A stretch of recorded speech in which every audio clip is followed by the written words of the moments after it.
जी, मेरा नाम कृष्ण अत्री है। पहले एनएसयूआई में प्रदेश महासचिव रहा हूँ और अभी आप सबके आशीर्वाद से प्रदेश महासचिव बना हूँ यूथ कांग्रेस में 16 जून को।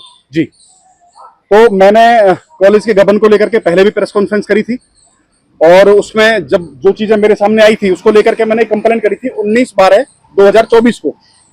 उस कंप्लेंट में मैंने राज्यपाल महोदय को, मुख्यमंत्री महोदय को, मुख्य शिक्षा मंत्री महोदय को, सभी को मैंने कंप्लेंट करी थी। उस कंप्लेंट के बाद में जब काफी सारा समय निकल गया तो मैंने रिमाइंडर भेजा तो मुझे एसीबी की तरफ से, एंटी करप्शन ब्यूरो की तरफ से मेल प्राप्त हुआ। उस मेल में पता चला कि जी आपकी हमने वो जो कंप्लेंट है उस पर हम इंक्वायरी करवा रहे हैं सीवीओ के थ्रू, चीफ विजिलेंस ऑफिसर के थ्रू, जितना मैं समझ पा रहा हूँ, अगर मैं गलत नहीं हूँ तो उसमें मुझे पता चला, बाद में मुझे पता चलता है कि जी इसमें क्या होता है कि ये वो जो इंक्वायरी है वो यहाँ जिला फरीदाबाद में आई है, उस पर इंक्वायरी हुई है। तो इंक्वायरी जो डीसी साहब ने या हमारे शिक्षा अधिकारी के थ्रू उसकी इंक्वायरी करवाई। तो इंक्वायरी में मैंने 5 बिंदुओं पर शिकायत करी थी जो मुझे पता चल पाए थे। उनके बारे में बताता हूँ आपको। जो मैंने पहला बिंदु बताया था वो बताया था मैंने, जो हमारे कॉलेज के अंदर फाइन एकत्रित किया गया था। मैंने बोला था फाइन के अंदर मतलब फाइन के अंदर गड़बड़ी की गई है, गबन किया गया फाइन में। तो इसमें जो मेन चीजें हैं वो मैं बता रहा हूँ आपको। अगर पूरी खबर, पूरी डिटेल चाहिए तो 70-75 पेज की फाइल है, मैं आपको इसकी पीडीएफ भी दे सकता हूं, जैसे आप कहेंगे ऐसे मिल जाएगी आप लोगों को। तो इसमें जो मेन चीजें निकल के आई वो ये है, जो शिक्षा अधिकारी ने, जो इसमें जिला शिक्षा उच्च अधिकारी ने जो किया है, उसमें ऐसा समझ में आया कि जी 5400 लोगों से फाइन लेना था, 5400 लोगों से फाइन वसूल लेना, क्योंकि टोटल 5400 छात्र छात्राएं पढ़ते हैं हमारे कॉलेज के अंदर।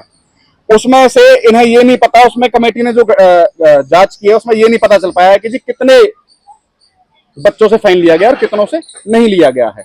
लेकिन हमने जो पता लगाया था, जो मतलब हमारी खुद की समझ से, मैं आंकड़े बिल्कुल क्लियर कर देता हूं कि आंकड़े बिल्कुल फिक्स नहीं, ऊपर नीचे भी हो सकते हैं, लेकिन जो हमने गिना था, काउंट किया था जो लोगों ने, वो लगभग 3200-3300 बच्चों से फाइन लिया गया है। फाइन की जो जमा कराया गया है 3200-3300 बच्चों से, बाकी रिमेनिंग 2200-2100 का फाइन है, उसके बारे में पता नहीं है।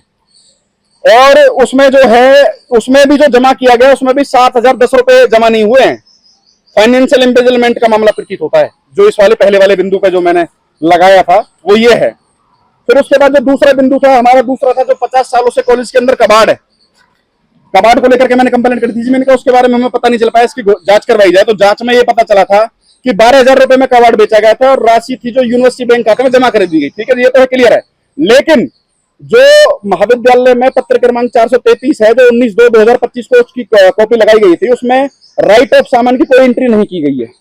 कबाड़ कितना था इसके बारे में कोई रिकॉर्ड उपलब्ध नहीं है। 12,000 रुपए जमा हुए हैं, लेकिन 50 साल में क्या सिर्फ ये अलमारियां हैं, बेंच हैं, टेबल हैं, संदूक है, अन्य सामान है, ये सारी चीजें जो इकट्ठी हुई है, ये सब कुछ क्या 12,000 रुपए का ही था?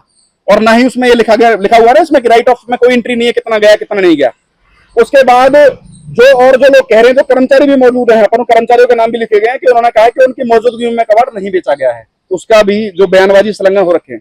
तीसरा पॉइंट था, मैं बोलता एक निजी कंपनी ने 75,000 रुपए दिए थे, victor auto private limited company ने, उन्होंने दिए थे, लेकिन उन्होंने 75,000 रुपए वो कैश करवा के ले लिए और उन्होंने उसका क्या किया नहीं पता है। जो ये कह रहे हैं, इनका कहना तो है कि हमने उसमें मुख्य अतिथि हेतु दिया था वो वाउचर जो वो था, लेकिन विक्टोरिया कंपनी का कहना यह है कि जी हमने जो मतलब ये जो इन्होंने जो जांच की है, जांच में ये पाया गया है कि इस राशि का उपयोग कोई रिकॉर्ड महाविद्यालय में नहीं है, कहां किया गया है, जो रिपोर्ट कहती है।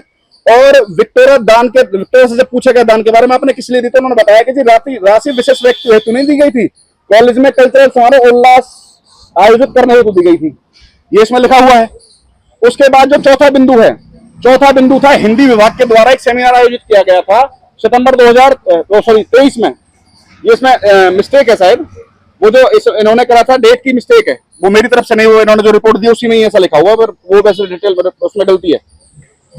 बाकी ये जो सेमिनार है वो 4/11/2024 को लिखा था, ठीक है जी। उसमें जो टोटल है उसमें 57,500 रुपए इन्होंने खर्च किए हैं, एएफ फंड से लिए गए हैं। उसमें क्या था कि इन्होंने 250 रुपए प्रति व्यक्ति, 250 रुपए प्रति व्यक्ति इन्होंने लंच और उसका जो रिफ्रेशमेंट वाली चीजें थी वो उसके लिए करी गई थी। तो उसमें ये कहते हैं कि जी 250 रुपए के हिसाब से लगाया जो बिल दिया इन्होंने, लेकिन नियम ये है कि 120 रुपए प्रति व्यक्ति खर्च करे जाने चाहिए। इसमें क्या है कि 120 अगर करे जाते तो 130 रुपए का एक बंदे पे वो है, तो 230 इंटू 130 करते तो 29,900 रुपए का सीधा बिल्कुल क्लियरली वे में यहाँ पे गबन नजर आ रहा है। जो ये चौथा बिंदु था मेरा। उसके बाद जो पांचवा बिंदु में मैंने ये बोला था कि जिन्होंने चौकीदार लगाया था, क्लर्क, 2 लोगों की नियुक्ति को लेकर के मैंने सवाल उठाए थे तो इन्होंने बोला है कि जी जो नियुक्ति की गई थी वो नियमों के विरुद्ध की गई थी।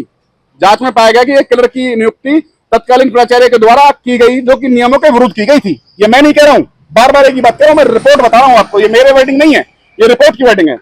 उसके बाद में ये कहते हैं कि जी इसी रिपोर्ट में है, विभाग की अनुमति लिए बिना कार्यालय के पत्र क्रमांक 219 दिनांक 18 को क्लर्क को राजकीय महाविद्यालय फरीदाबाद प्रांत में समायोजित कर लिया गया था। उसको समायोजित करने वाली तिथि 18/1/2024 की जगह दिनांक 11/1/2024 से जिस दिन अनुराग ने लगने की एप्लीकेशन की सैलरी दी गई है, यानी कि 18/1 को तो वो लगा है और सैलरी 11/1 से दी जा रही थी, 7 दिन पहले से सैलरी दी जा रही जिस दिन उसने एप्लीकेशन दी थी। ठीक है जी। अंत में जो उसका लिखा हुआ है, एक उसके बारे में भी था, एक चौकीदार भी करा था इन्होंने, उसके बारे में थोड़ी गड़बड़ थी, उसके बारे में इन्होंने किसी से पूछा नहीं। तो इसमें तो बिंदु नंबर 1, बिंदु नंबर 2, बिंदु नंबर 3, बिंदु नंबर 4 और बिंदु नंबर 5, जो ये पांचों चीजें हैं, इसका जो कंक्लूजन लिखा हुआ उसमें लिखा हुआ है कि बिंदु नंबर 1, 2, 3, 4, 5 की प्रारंभिक जांच से प्रतीत होता है कि किसी न किसी संबंधित पक्ष द्वारा संभावित गबन, वित्तीय अनियमितता व फाइनेंशियल एम्बेजलमेंट को छुपाने के, ये कंक्लूजन है, के लिए सरकारी वित्तीय रिकॉर्ड साजिशन जानबूझकर गायब किया गया है या जांच में प्रस्तुत नहीं करते हुए छिपाया गया है, जो कि बेहद गंभीर मामला है तथा वित्तीय भ्रष्टाचार की संभावना की ओर इंगित करता है। जांच में काफी अनियमितताएं पाई गई हैं। मेरा यही स्टेप है, मैंने इसमें पूरी कार्रवाई कर रखी है। अगर इन्होंने इस पर नहीं करा तो मैं कोर्ट भी जाऊंगा, इस मामले में कोर्ट में एफआईआर दर्ज करवा के इस पर जांच करवाऊंगा।